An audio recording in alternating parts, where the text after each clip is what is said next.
What happens when two bass road warriors spend quality time talking music and life with one of their peers? Find out every Monday at 8 on Notes from an Artist. Bassist, educator, author David C. Gross and bassist and head honcho of KnowYourBassPlayer.com, Tom Semioli, trade dates with the legends of rock, jazz, funk, blues, folk, country, and more. Notes from an Artist. Revealing conversations with the legends who've created the soundtrack of our lives. Every Monday at 8 on CygnusRadio.com. And check out previous episodes on our podcast. NotesFromAnArtist.buzzsprout.com. Hi, this is David Gross, and along with co-host Tom Semioli, I want to welcome you to another edition of Notes from an Artist. Tonight, we are broadcasting part 2 of our conversation with composer, educator, Champan Stick Warr Guitarist, recording artist, producer, and entrepreneur, Trey Gunn. But before we start, I want to remind you that you can listen to part 1 via our Notes from an Artist podcast, available through all podcast players, including Apple, Spotify, Amazon, and at our page, notesfromanartist.buzzsprout.com. When we left off last time, we were talking about how certain artists develop their sound, and we pick up with Trey talking about Thelonious Monk, Count Basie. So, without further ado, let's continue with our conversation. Well, you know, at some of the jazz clubs, folks like Thelonious Monk and Count Basie would play the same night. One would be on, the other would be off. And the stories you hear, it's the same damn piano. And it sounds completely different. Wow. Yeah. And that's that presence. That's where that is. So that was an interesting juxtaposition. We first heard Thelonious Monk doing a solo version of Just a Gigolo, and then we followed that up with a solo version of Nobody Knows by Count Basie. This is Notes from an Artist, CygnusRadio.com. Nice. Getting back to Fripp, I mean, as a fan of King Crimson, it was great to see him now. He's a video star with his wife, Toya. And yes, he is. Who knew that Robert Fripp had such a wild sense of humor? I did. Well, you did, but you knew. Sure you did. A lot of us did. And, you know, it would trickle out here and there, but man, he was given free rein to go bananas, wasn't he? Wow. Now, that was an eclectic mix. The first tune was North Meadow by an interesting band called Giles, and Fripp. That's Peter and Michael Giles and Robert Fripp. This is pre-King Crimson, and the album was called The Cheerful Insanity of Giles, and Fripp. And that was followed by the more contemporary insanity of Robert Fripp and his wife, Toya Wilcox. And that was Enter Sandman during the COVID lockdown lunch YouTube videos. This is Notes from an Artist, CygnusRadio.com. And you played with Toya, so you know well. I did, yeah. She's a prankster. I mean, I think she certainly egged him on. That was Toya Wilcox doing Ophelia's Shadow, the title track from her 1991 recording with a pre-war guitar stick playing Trey Gunn, our guest. This is Notes from an Artist, CygnusRadio.com. The first group I played with Robert, professional group, was with her. And then I played on at least one of her solo records. Was Phil Spaulding the bass player on those dates? Either of those? Nope. Because I know I know Phil, and he was with her for many, many years. Maybe before. Did he do with Simon? I think Simon Phillips? I think the punk years when she was the early years. And speaking of punk, from going to classical piano, how did you gravitate to the punk scene? Well, it just flowed very naturally. I left piano behind to play electric bass, and then, hearing, I was kind of into early hard rock and stuff until, what would it be? It's probably Bowie's fault, but certainly The Idiot and Lust for Life, Iggy Pop, and that pretty much corrupted me. We had a little bit of a punk scene down in South Texas where I was. That was Iggy Pop doing Dum Dum Boys from his solo debut, The Idiot. This is Notes from an Artist on CygnusRadio.com. That was art punk. Those two records, I believe we're talking the Sales Brothers were on, I think, Lust for Life. Of course, I think the first record was Bowie's Heroes Band, which is probably, I don't know, I want to say Stacey Hayden or... was Steve Hunter on that record? I don't know if Steve Hunter... Probably not. George Murray was the bass player, and I think Dennis Davis, because they were recording those records simultaneously. Wow, you got some info there. Well... This is what you get from reading liner notes on these things, you know? Exactly.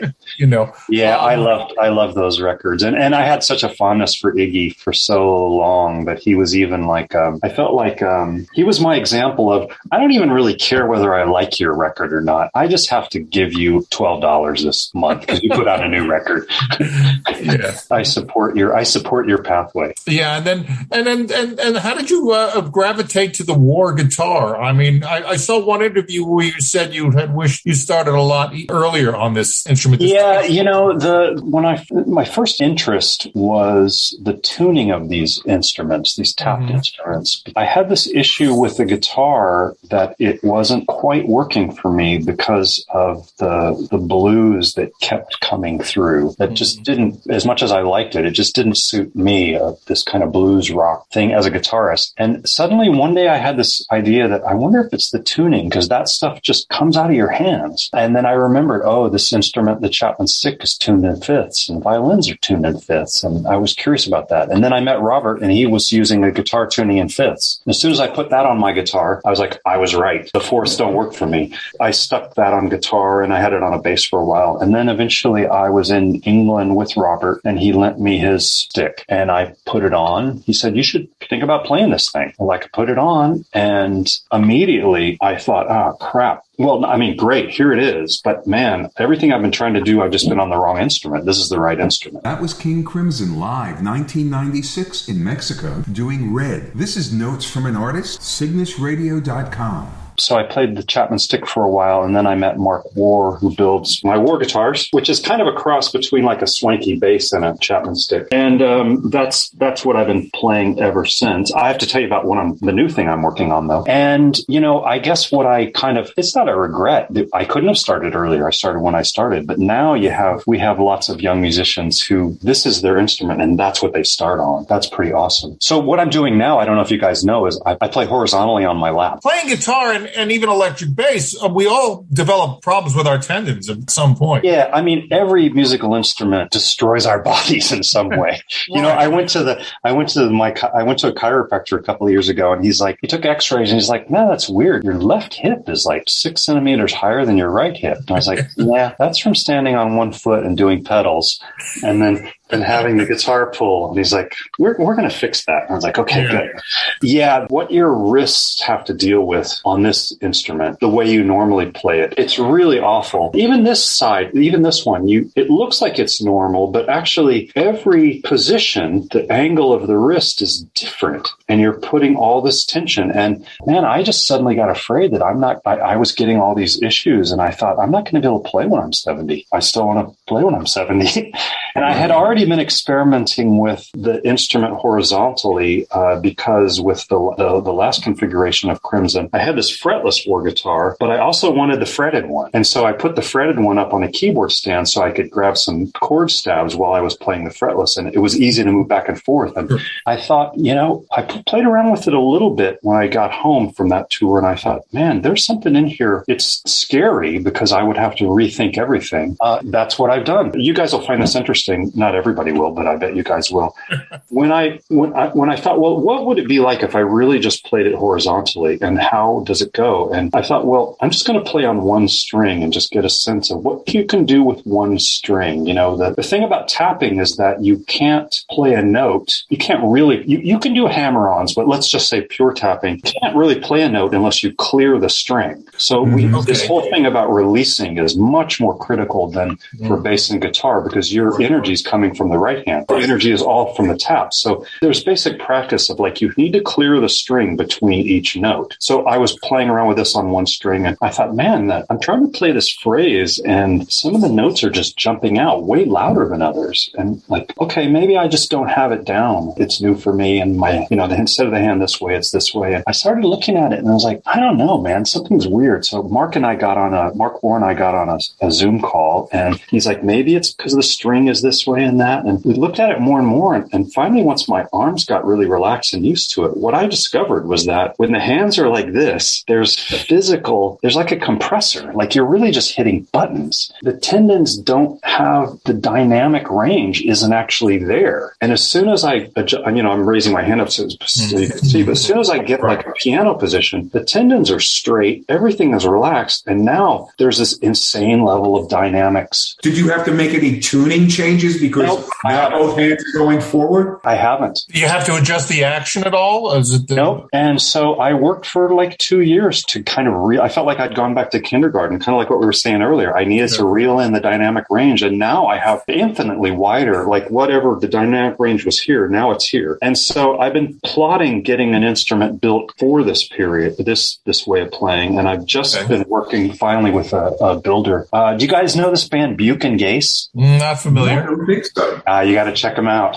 It's a really great duo, and it's pretty proggy weird. They both have drums on their feet. They both sit down, and they're both Aaron's. Aaron built his own kind of 8-string instrument, and he also built instruments he built the zithers for Blue Man Group, and he builds all sorts of weird things. So I've been talking with him, and we're building a horizontal instrument now, and it's going to be really cool. There's so many different things. Like there's no behind the neck, so the neck can be as thick as we want. We're going to tilt it. We're going to do pretty extreme fan frets, and there's just a lot of really interesting things. So we're as a lap thing, or you can have it on almost like a table. Well, I can do both. And I've been playing around with. I've been used to having it sit on my lap, but I've also put current Warr guitar on the table. It needs to be tilted. All the ergonomics of it are quite different. You need to get into more technical side. You need the strings. There needs to be like an extended piece of wood for the thumbs out here. I see. Of course, the strings don't go all the way right to the edge. Right now, the strings go all the way to the edge, and it kind of crimps your hands. But this is actually it's going to be wider than. And it may even have the strings may almost like a string bass. Yeah, like a curvature. Yeah. There may be a curvature. So we're playing around with it, and it's pretty cool. I've done a little bit of playing around with. I've taken one of my 8 strings and kind of put a piece of wood next to it, and I'm going to go up to 37 inches. It goes down to a B flat. I like that. Yeah. But, on my 6 string, I have a D tuner on it. I go down to low A. You lucky guy. It's wonderful. If you're having trouble going to the bathroom, you put your D tuner on to A, and then you put on your MXR octave box. Oh, yeah. Works wonders. Scares the hell out of the family, the dogs. Wow. That's why Tom's in the Bronx. He will not move to Connecticut. Yeah, I will not go to Connecticut. I'm afraid of David. That's awesome. That was a live improvisation by the band 2, which is Trey Gunn and Pat Mastellato at the Bearsville Theater this past August. This is Notes from an Artist, cygnusradio.com. What does your calendar look like in terms of live work? Again, we're all under this COVID conundrum. I don't have anything. I don't know what's going to happen. I went to my first kind of real outing was I went to Tony and Adrian's 3 of a Perfect Pair camp this year. In August out at Moon. I can't remember the camp out near Woodstock. Somewhere in Woodstock, right? Yeah, it's out in the woods there, and that was pretty awesome. It was actually kind of hard to get used to at first. Being in a room with 80 people, eating food with 80 people in a room was kind of strange, but I got over it. And I'm going to go back next year, which is really great. I don't know about live work. Well, let me put this to you. David and I spoke to some people during COVID. One was Larry Grenadier. Another gentleman by the name of Ron Carter, and Colin Blunstone of the Zombie. And all 3 of all... Putting a band together with all of them. No. I was going to say, that sounds crazy. Are they looking for a bass player, David? They're looking for a bass player. They need another bass player. But none of that Chapman stuff. They were all among the conversation we had where they were promoting their streaming concert. Now, for the case of the Zombies, it was quite interesting because they were doing it from Abbey Road, and they had a small invited audience, and they also had an orchestral backdrop to do some of their Odyssey and Oracle and some of their newer tracks. It was a great experience in the sense that I think, David, what do they charge? Maybe $10 a ticket or something. And, exactly. You could pay more if you could. And it was kind of interesting to see them in this because obviously they cannot bring an orchestra on the road with them. So right. To see that. You get resources that you right. So we watched, and it was beautiful to see it from Abbey Road, the great Abbey Road Studios. The sound was great, and you can put it into your smart TV, and you have a nice evening with the Zombies for $10, $15. And of course, it's becoming cost prohibitive to tour now with COVID. The liability costs are skyrocketing. Every state in America where they tour has different rules. So you have traveling is different. Traveling has been horrendous in the last dozen years. Larry Grenadier did a beautiful solo show from the Village Vanguard. The sound was beautiful. It was well lit. And it was another thing where I think it was a base, if you $10, $15 for a ticket. And you got an hour of Larry Grenadier playing solo bass from his new record, The Gleaners, which is a solo bass record. What about streaming concerts now as a source of revenue and an outlet rather than getting on a tour bus? Yeah, I like it. I haven't done it. I've been so in my basement here, writing and recording. But that you gotta admit that's something that's come out of this. The technology has probably advanced in just the last 24 months. If they use the difference, like we're on Zoom, which we didn't know of, 18 months ago. And the Zombies and Larry Grenadier, I don't know what streaming service they were on, but when you think about it now, the Zombies are up in age, not far from our age, but they're up in age. And again, to embark on a tour where you have to do at least 3-4 shows to break even, it probably isn't possible for them anymore. And then you have an artist like Larry Grenadier, who might not have such a big local following, but certainly has a global following. Exactly. So he can tap into that. Ron Carter, as you would expect, was a little old school and wasn't a fan of that. He goes, no, you got to play live. You got to be in the room. Well, you can have both. Yeah. There's no substitute for the energy of an audience in front of you. But I mean, he could have an audience and stream. Yes, that's right. Yeah. Yeah. It's hard to believe that isn't going to be some kind of the future. Tom and I actually have come up with a concept we call podformances, where we'll be interviewing similars to this live at the cutting room. And then it would be like maybe 30-40 minute interview followed by a 10 or 15, 20-minute performance and then question and answer. So this way, both the live audience at the cutting room and whomever is, around the globe. No, I haven't been to. I almost had a gig there with the Security Project with Jerry Murata. We really wanted to go to that place, and it did not work out. It's a great room. I hear it's a great room. Interesting. Yeah. We're putting it together a little tour for next April with that project. So maybe you guys have Jerry call me. Yeah. Definitely. The last time I saw him, he was gigging with me on Cape Cod. We did a benefit for the Woods Hole Film Festival. I guess 3 years ago.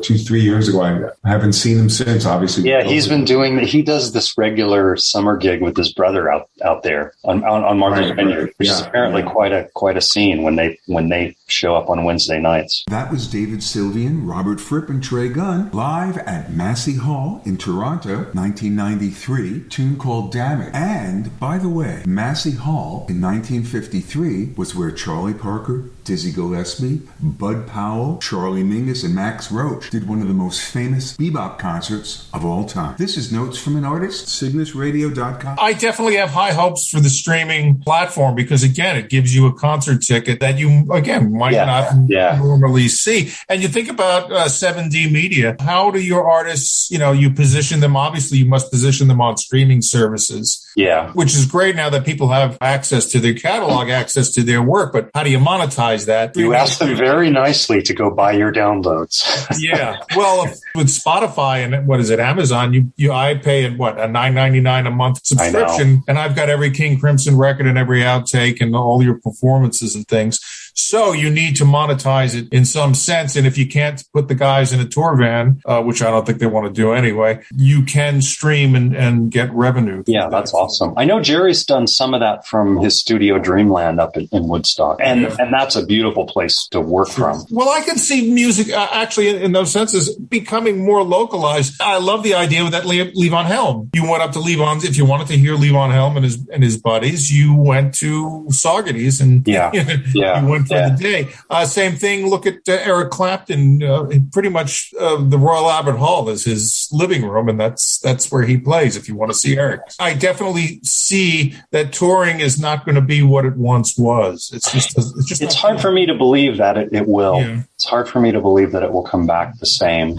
You know, I don't even know if we'll remember what it was like. Yeah. I also think the tragedy of last weekend is going to exacerbate not. I mean, frankly, I have a 17-year-old daughter. She's banned from going to concerts. I kid you not. I'm not going to allow that. And unfortunately, I think a lot of folks are going to be that way, not just intense fathers. Yeah. You know, I'm a friend of mine, Nick Barsh. I don't know if you know Nick. Oh, sure. Nick has a club in Zurich. Uh-huh.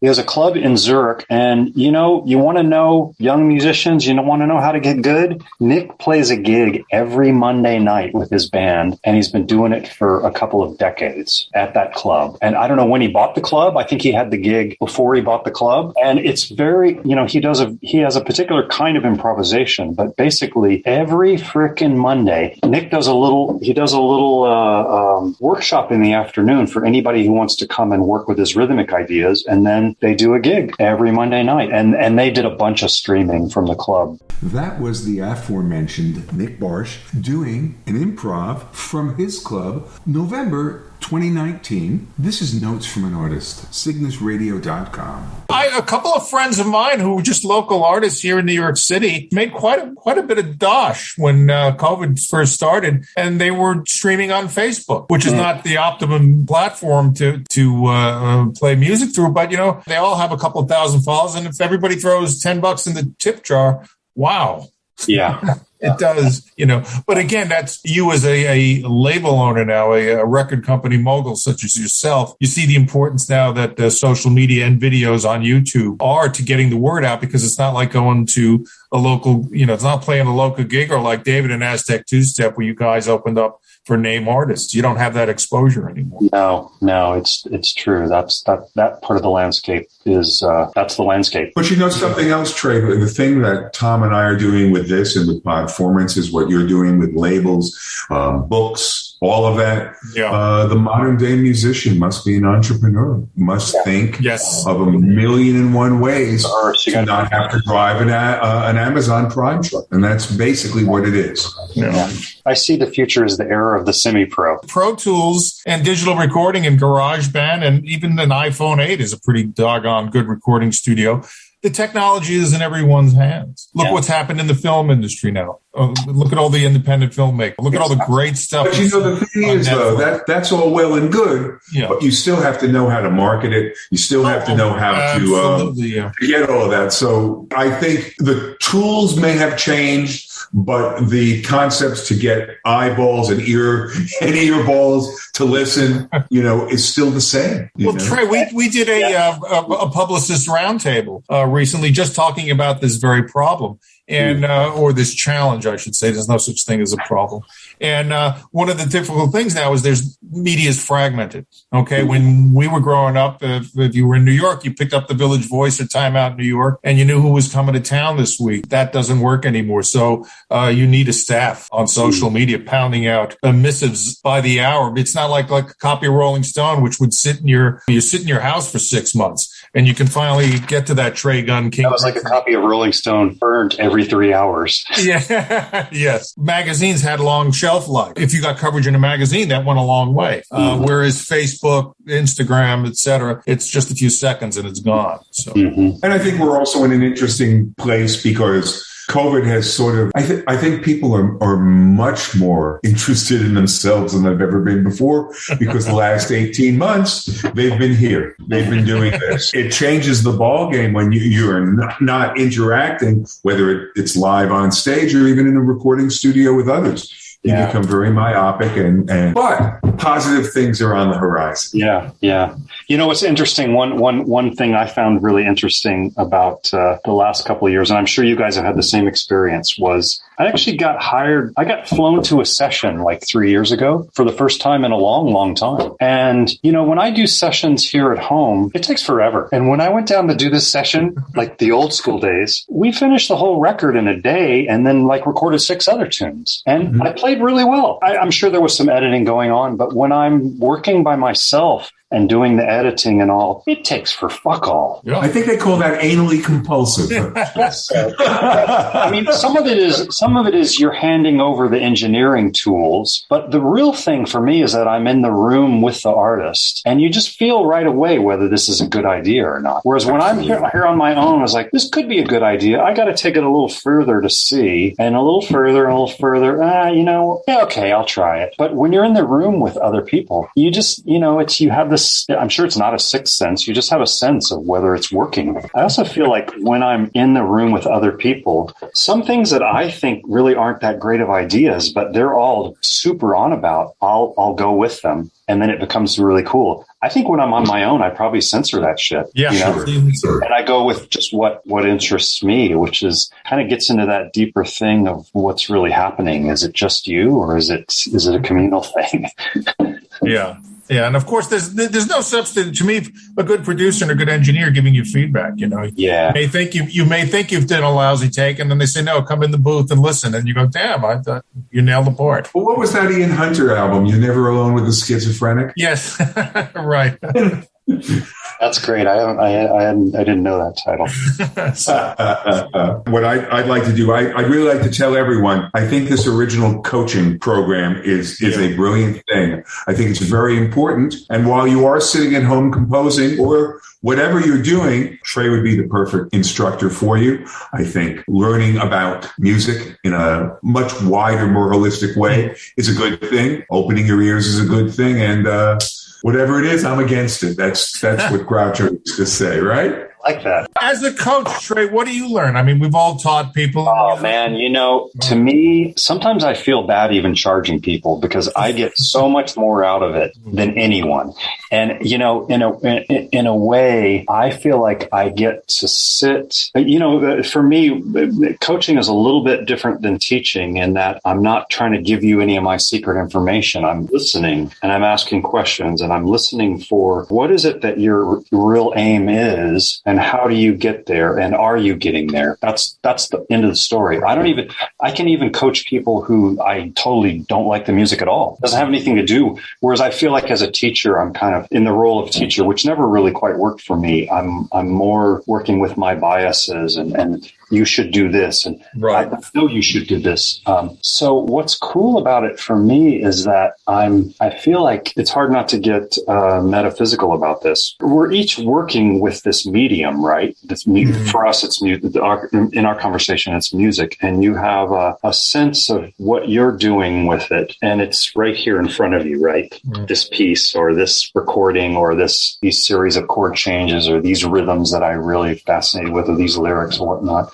And that's what the coaching client is working with. Whereas I'm kind of sitting behind and I'm listening to them. And I'm also listening to this kind of amorphous mass behind them. What's the music want? And I feel like I get to experience this kind of this thing trying to become formed. I get to listen to it just like one step in a rawer form. And also because I'm seeing so many different clients, they're doing so many different things, but the thing that they're working with is the same thing. Right, so right. It's kind of like there's like this raw lava floating around and everyone's shaping it into a different pot. But I feel like I have this really privileged position, not touting myself or anything, but I get to kind of see the same lava before it gets put into a pot. And it's kind of the same thing. And it's so awesome. I really, really like it, and I really get a lot out of it. And I get it's rewarding even when I'm not the one making this stuff.